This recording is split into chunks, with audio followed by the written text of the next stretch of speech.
ਵਾਹਿਗੁਰੂ ਜੀ ਕਾ ਖਾਲਸਾ ਵਾਹਿਗੁਰੂ ਜੀ ਕੀ ਫਤਿਹ। ਗੁਰੂ ਪਿਆਰੀ ਸਾਧ ਸੰਗਤ ਜੀਓ, ਅੱਜ ਆਪਾਂ ਗੁਰੂ ਗ੍ਰੰਥ ਸਾਹਿਬ ਜੀ ਦੇ ਅੰਦਰ ਦੇਵਗੰਧਾਰੀ ਰਾਗ ਦੇ ਅੰਦਰ ਜੋ ਬੜਾ ਪਿਆਰਾ ਸ਼ਬਦ ਹੈ ਉਸ ਦਾ ਵਿਚਾਰ ਆਪ ਜੀ ਨਾਲ ਸਾਂਝ ਕਰਾਂਗੇ। ਸੋ ਸ਼ਬਦ ਹੈ, ਅਬ ਹਮ ਚਲੀ ਠਾਕਰ ਪਹਿਹਾਰ, जब हम शरण प्रभु की आई, राख प्रभु भावें मार रहो। लोकन की चतुराई उपमा, ते बसंतर जार, कोई भला कहियो भावें बुरा कहियो, हम तन दियो है टार। जो आवत शरण ठाकर प्रभ तुमरी, तिस राखो हो कृपा धार। जन नानक शरण तुम्हारी हर जियो, राखो लाज मुरार। सो प्यारी साध संगत, शब्द है अब हम चली ठाकर पहाड़। कौन जा रहा है जो साडे अंदर सूक्ष्म बिरती जग्यासू दी है, वो आख रही है जो शुभ इच्छा है। हुण मैं ठाकर कोल हार के चली हाँ। भाव दुनिया दे सारे रंग तमाशे, सारियां हरियां भरियां गल्लां जो संसार दे विच चलदियां हन, उन्हां नूं देख लिया है, पर किते भी मन टिकिया नहीं। हुण मैं ठाकर दी शरण दे विच जा रही हूँ। जो प्रभु प्यारा सारियां दा मालक है, सारियां दा ठाकर है। मैं हार के थक टुट के उस दे चरनां दी शरण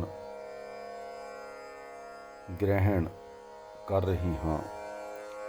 जब हम शरण प्रभु की आई, राख प्रभु भावें मार। इस तरह दा मन बना लिया कि चाहे वो रख लवे चाहे मार दवे, मैं उस दी हाँ। ये साडी सूक्ष्म बिरती कह रही है, जिहड़ी कि उस प्रभु दे चरनां तक जाती है और शुभ इच्छा है। है प्रभु, तू भावें मैनू रख लै भावें मैनू मार दे, मैं तेरी शरण विच आ गई हाँ। रहाओ, लोकन की चतुराई उपमा, ते बसंतर जार। यह सूक्ष्म बिरती जो लोगों की चतुराई ते उपमा है। बसंतर नाम है अग दा, इसनूं अग्नि दे विच जला दे। भाव परमेश्वर दा नाम जप जप के इन्हां दा खात्मा कर दे। जिहड़ी लोकां दी उपमा है ते चतराइयां हन कि मैनू चंगा कहण, मेरी उपमा होवे, ये बड़ा बड़ा भारा उस बिरती दे अगे बन लगा होया है। जदों ये टुट जावेगा, जल जावेगा, उदों फिर रास्ता पधरा हो जावेगा। कोई भला कहियो भावें बुरा कहियो, हम तन दियो है टार। कोई भला कहे भावें कोई बुरा कहे, साडा जिहड़ा तन है, शरीर है, जो बिरती दा आकार है, उस दे अगे टल गया है। भाव जिथों वो बिरती उत्पन्न होई, उस दे विच हुण लीन हो जावेगी। जै ते उपजी नानका, लीन ताही महमान। बाणी दा फरमान है, जिथों उत्पन्न होया उत्थे ही जाके लीन होवेगा। जो आवत शरण ठाकर प्रभ तुमरी, तिस राखो कृपा तार।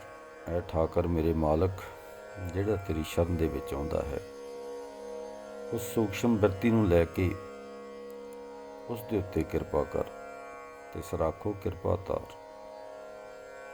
ਕਿਰਪਾ ਕਰਕੇ ਉਸ ਨੂੰ ਰੱਖ ਲੈ, ਆਪਣਾ ਕਿਰਪਾ ਕਟਾਕਸ਼ ਕਰ, ਉਸ ਦੇ ਸਿਰ ਦੇ ਉੱਤੇ ਮਿਹਰ ਭਰਿਆ ਹੱਥ ਰੱਖ ਤੇ ਉਸ ਨੂੰ ਆਪਣੇ ਚਰਨਾਂ ਦੇ ਵਿੱਚ ਸਮਾਉਣ ਦਾ ਬਲ ਦੇ ਦੇ। ਜਨ ਨਾਨਕ ਸ਼ਰਨ ਤੁਮਾਰੀ ਹਰ ਜੀਓ, ਰੱਖੋ ਲਾਜ ਮੁਰਾਦ। ਨਾਨਕ ਨਾਮ ਦੀ ਮੋਹਰ ਲਗਾ ਕੇ ਗੁਰੂ ਆਖਦੇ ਹਨ ਕਿ ਇਹ ਮੁਰਾਰ ਤੋਂ ਭਾਵ ਹੈ ਸਾਧ ਸੰਗਤ ਉਸ ਪਰਮੇਸ਼ਰ ਦਾ ਨਾਮ ਹੈ ਜਿਹੜਾ ਮੁਰਦੈਂਤ ਸੀ। ਜਦੋਂ ਉਸ ਨੂੰ ਮਾਰਿਆ, ਬੜਾ ਬਲਸ਼ਾਲੀ ਦੈਂਤ ਸੀ। ਪੁਰਾਤਨ ਕਥਾ ਹੈ, ਜਦੋਂ ਉਸ ਨੂੰ ਮਾਰਿਆ ਤੇ ਉਦੋਂ ਤੋਂ ਭਗਵਾਨ ਦਾ ਨਾਮ ਮੁਰਾਰ ਪੈ ਗਿਆ। ਨਾਨਕ ਨਾਮ ਦੀ ਮੋਹਰ ਲਗਾ ਕੇ ਗੁਰੂ ਆਖਦੇ ਹਨ ਕਿ ਮੈਂ ਤੇਰੀ ਸ਼ਰਨ ਵਿੱਚ ਹਾਂ, ਐ ਮੁਰਾਰੀ ਤੂੰ ਮੈਨੂੰ ਰੱਖ ਲੈ, ਰੱਖੋ ਲਾਜ ਮੁਰਾਰ। ਮੇਰੀ ਲੱਜਿਆ ਰੱਖੋ, ਮੇਰੀ ਇੱਜ਼ਤ ਪੱਤ ਰੱਖੋ, ਮੈਨੂੰ ਆਪਣਾ ਜਾਣ ਕੇ ਮੇਰਾ ਉਦਾਰ ਕਰ ਦੇਵੋ, ਮੈਂ ਤੇਰੀ ਸ਼ਰਨ ਵਿੱਚ ਆ ਗਿਆ ਹਾਂ। ਸੋ ਪਿਆਰੀ ਸਾਧ ਸੰਗਤ, ਜਦੋਂ ਇਸ ਤਰ੍ਹਾਂ ਦੀ ਸੂਖਸ਼ਮ ਬਿਰਤੀ ਸਾਡੀ ਬਣ ਜਾਵੇ ਤਾਂ ਉਸ ਦੇ ਚਰਨਾਂ ਤੱਕ ਪਹੁੰਚ ਜਾਂਦੀ ਹੈ। ਜਦੋਂ ਸੰਸਾਰ ਦੇ ਲੋਭ, ਮੋਹ, ਅਹੰਕਾਰ, ਨਿੰਦਿਆ, ਚੁਗਲੀ, ਮਾਨ, ਅਪਮਾਨ,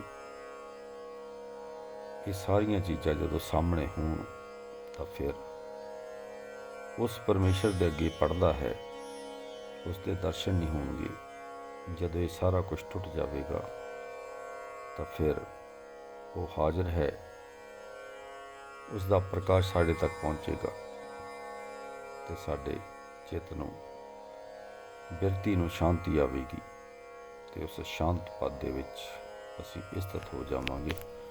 ਵਾਹਿਗੁਰੂ ਜੀ ਕਾ ਖਾਲਸਾ, ਵਾਹਿਗੁਰੂ ਜੀ ਕੀ ਫਤਿਹ।